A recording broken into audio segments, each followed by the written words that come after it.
people, this is Amani. Welcome to my podcast Chat2Amani, #BrainBabble, a little offshoot from our Ep5 for Amani Instagram page.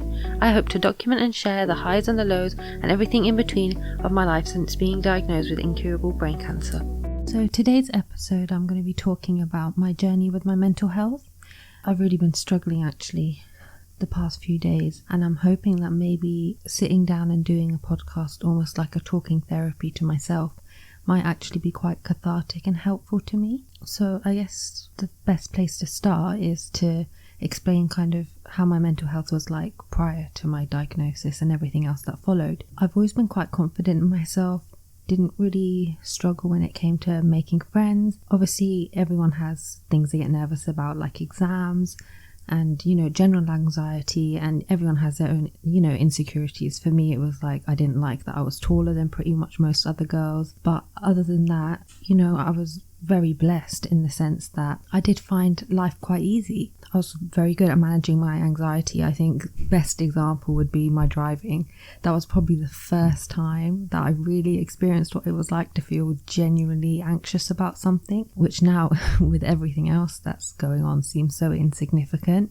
But at that point in my life, the day before I knew I had to drive somewhere, I couldn't sleep and had to do so many deep breathing exercises before I set off on a journey, because that was just huge to me. But like I said, other than that, I was pretty self-assured. I kind of felt like I knew who I was, what I wanted, kind of how to get there. And yeah, I was pretty confident in myself. And sometimes actually a lesson that I've learned is that how much of an impact your mental health just has on day-to-day living and day-to-day life, which maybe before I couldn't appreciate, but now I definitely can. So I remember the first meeting that we ever had following my diagnosis in the specialist cancer hospital, and they talk you through kind of the side effects of chemo and radiotherapy, and I remember them saying things like hair loss. At that point I was in kind of as good a place I guess as I could have been, and I just remember saying to the doctor, well, that's the least of my worries because of everything else. I was like, hair loss doesn't really matter. I mean, it probably helps I wear a hijab, but at the time I just saw the bigger picture, like the small things. Well, they seemed small to me, but that was kind of my attitude. I remember actually asking about prognosis and my parents being like, we probably shouldn't have this discussion, but I wanted to know. And we got in the car to go home, and don't get me wrong, I was scared, very scared, and I was upset, but I remember saying, well, if anyone can get through this, it's me. At that point, I think, it probably was a bit of a deluded outlook on it. I was terrified at hearing the word cancer, but we've come so far. Medicine has come so far. I didn't have that kind of impending sense of doom immediately. I was quite confident that I would be able to fight this and it would all work out okay, I guess. And then obviously it's been in articles. We've mentioned it on the podcast before. And I'm sure so many of you are tired of hearing about it just as much as I'm tired of, speaking about it.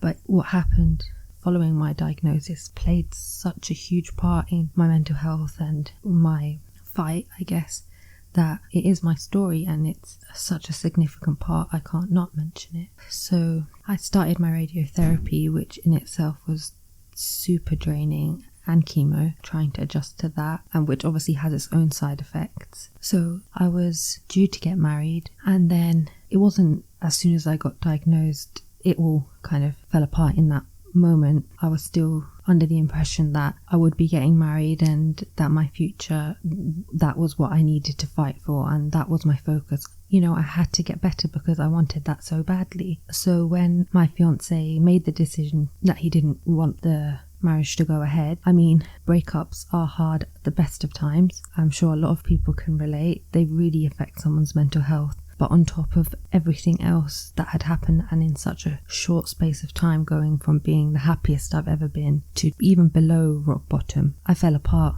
And you know what? I hate that I even have to admit that, but it's the truth. And from that point, my mental health was just in tatters. Like I said, maybe it was that I felt like I had kind of lost the reason to fight, because that future that obviously I'd been working towards was no longer there, which obviously was not just the breakup but also the combination of radiotherapy and the diagnosis all combined into one. It was literally the perfect storm. From then on, everything was a struggle. As dramatic as it sounds, I pretty much lost my voice. I found it so difficult to be around people, even my own family. I was in a constant state of panic. I had episodes of mania, lots of confusion. I just couldn't get my head round everything that was going on and was happening. I remember one thing really clearly was that, my parents obviously would be around me a lot because I needed constant support. I had my first ever panic attack, which I've seen other people have panic attacks, and it looks horrible, but you never understand. It's, like we always say, you never understand until you're the one going through it. And it was the scariest thing ever. And it's really strange because you're not in any physical danger, but the fear and the distress that you feel is just as physical, even though it's in your mind. That's where the panic comes from. And I think a lot of people would think that, the thought of kind of dying is what makes your mental health so bad at kind of like a time like this, is that's constantly on your mind. I don't remember actually actively thinking about it non-stop, or that it plagued my thoughts, but I think without realizing it actually did. And at the moment I kind of realized that was when, my dad was tucking me into bed. And in our religion, when someone passes away, they're wrapped in a white sheet. And I remember just screaming, getting really panicky and being like, why are you trying to bury me? And I know that's like horrible. And I remember my dad being like, no, and obviously calming me down. But I think that goes to show that, my mental health had gotten to a point where even I wasn't even aware of all those thoughts that were racing in my head. They would just manifest themselves in different ways. My confusion or panic attacks, or just completely shutting down, not being able to speak at all. So I think those were definitely my darkest days. I think the doctor, obviously, like I said, he'd seen me at the very beginning, asking all these questions, making comments about how like that's the least of my worries and that kind of thing. And then he saw me after this additional kind of emotional trauma, should we say. And even he said, I've never seen a patient deteriorate so quickly. And I remember before everyone would say positivity is so important and, your mindset is so important. And I just thought that was a load of nonsense. But it wasn't until I literally felt like I had no reason to be positive that I have realized how important it is. Obviously, the fact that I'm even sat here talking so candidly about this, I hope goes to show not just to other people, but also to myself, how far I've come. The fact is that when you're at rock bottom, sometimes you have no choice but to pick yourself up even when you don't think you can. And I'm going to be honest and just say that if it was down to me, I didn't care enough at that point to try and fight. But it's because I'm so blessed to be surrounded by such amazing family and friends that sometimes when you can't do it for yourself, you do it for other people. And slowly, I began to try and get back some normality and get back some of what I had lost. I was pretty much a shell of myself. And not only was that horrible for me, it was obviously really horrible for everyone around me. We spoke to doctors, we spoke to psychiatrists, and I actually did try counselling. And I just remember sitting there just explaining just in a few sentences everything that had happened in such a short space of time and how much my life had changed. And he just kind of like took a deep breath and sighed and was like, oh, well, that sounds like a bit of a nightmare. And I remember just being so frustrated because I was like, but it's not a nightmare. I don't get to wake up from this. This is actually my life. It's literally a living nightmare. But since that time, which was about a year ago, and I have to recognize and appreciate for myself, pat myself on the back that I have come so far. I didn't continue with the therapy because I didn't think that it was beneficial. I did try for a few sessions. I didn't give up straight away. It might have not been for me in my situation, but it could be for other people. So I definitely don't want to deter people from trying. I'm definitely quite lucky in the sense that I have such an open family, so I'm able to talk through my feelings with them, without judgment, which obviously a lot of people don't have the luxury to do. So I guess maybe I should say some of the things that helped me. What I started to do was trying to set myself little goals. I needed to try and get back some sense of normality, whether it would be trying to see a family member that I hadn't seen, or even small things like sitting down with my sisters and doing face masks. Just tiny challenges. Going for a walk. Even now, I try and go for a walk pretty much every single day to clear my head.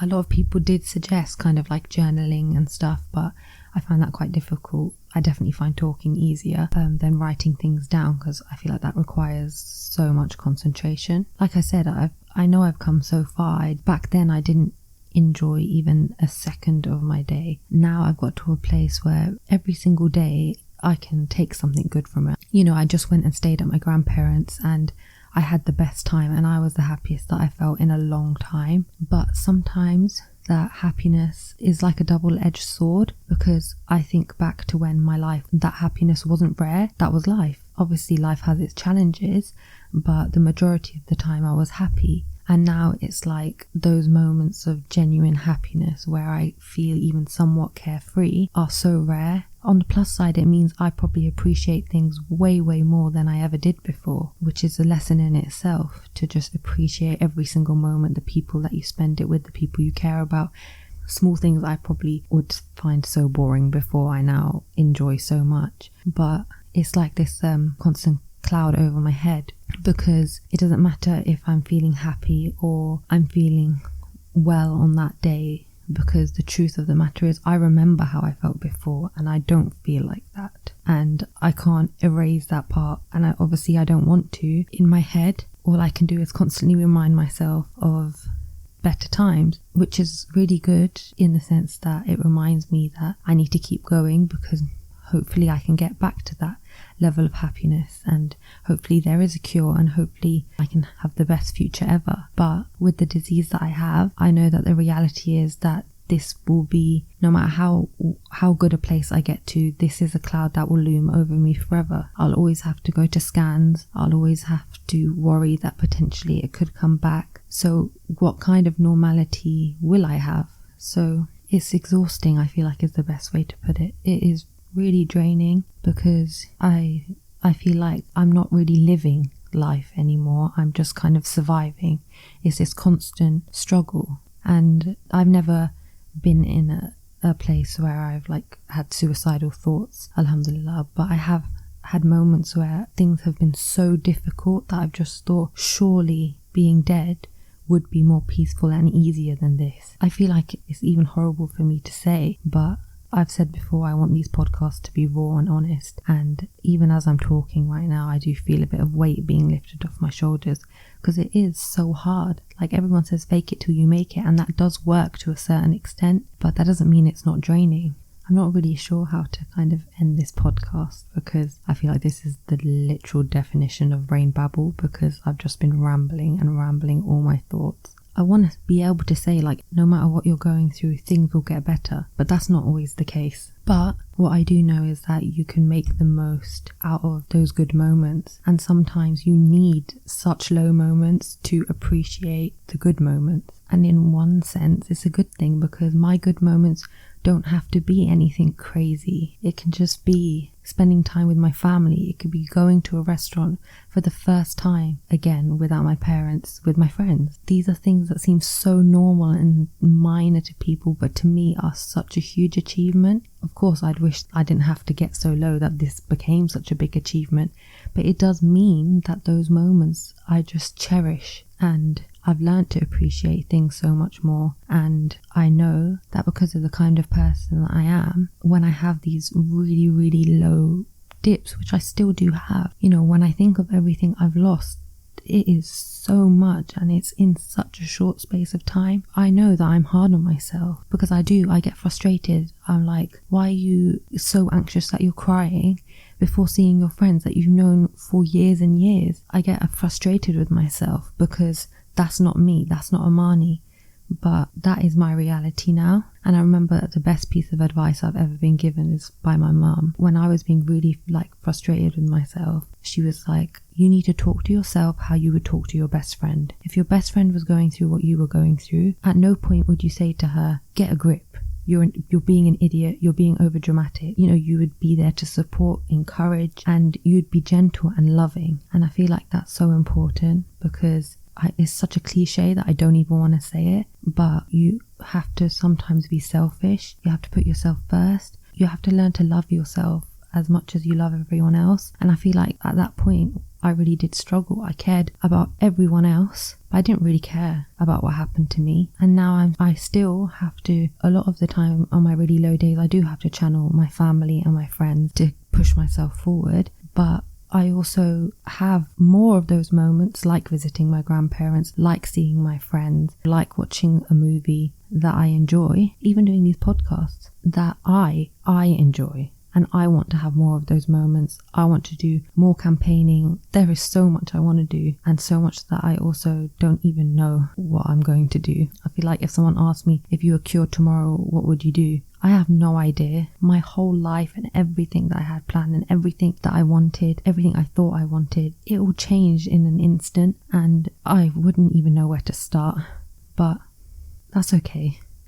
I feel like I need to keep telling myself that it's okay. I feel like with everything that happened with me, not just my diagnosis, but everything else, I want nothing more than to be able to put on a front and say it didn't affect me, I didn't care, I'm strong. But maybe me being strong is me admitting how awful it was, how low I got, but then being able to recognize how far I've climbed back up. And there is a long way to go. Like I said, I've had a really difficult few days, and it's not something that I'm just going to be able to shrug off and brush under the carpet, but I'm going to keep going. And who knows what the future holds. I didn't know that all this was in my future a few years ago, and I never would have in a million years guessed that any of this would be in my future. So maybe there's no point me worrying that I don't have a future, and just take every day as it comes, try and seize and enjoy every moment that I can, make the most of it, and then see what happens. Well, I think I rambled for long enough. I do feel a bit better actually, and I hope that maybe this helps someone else, because mental health is so fragile, and I do feel like I'm a lot more understanding than I was before. Maybe before I wasn't as sympathetic to people because I hadn't gone through it myself. And now I know how much of an impact it can have. It doesn't have to be something as dramatic as what I've gone through. I understand now that it can just be the changes in life that can be such a struggle for people. And I also want to say, it doesn't make you weak if you need medication to help control it. It doesn't make you weak if you need therapy. You know what? I've been toying with the idea of taking antidepressants. They've been prescribed for me, but because of the number of medicines that I take, I really would be proud of myself if this is something that I can deal with myself. But I'm not opposed to it. If it helps, it helps, but it's definitely something to consider, and talking to someone I feel like is probably the number one.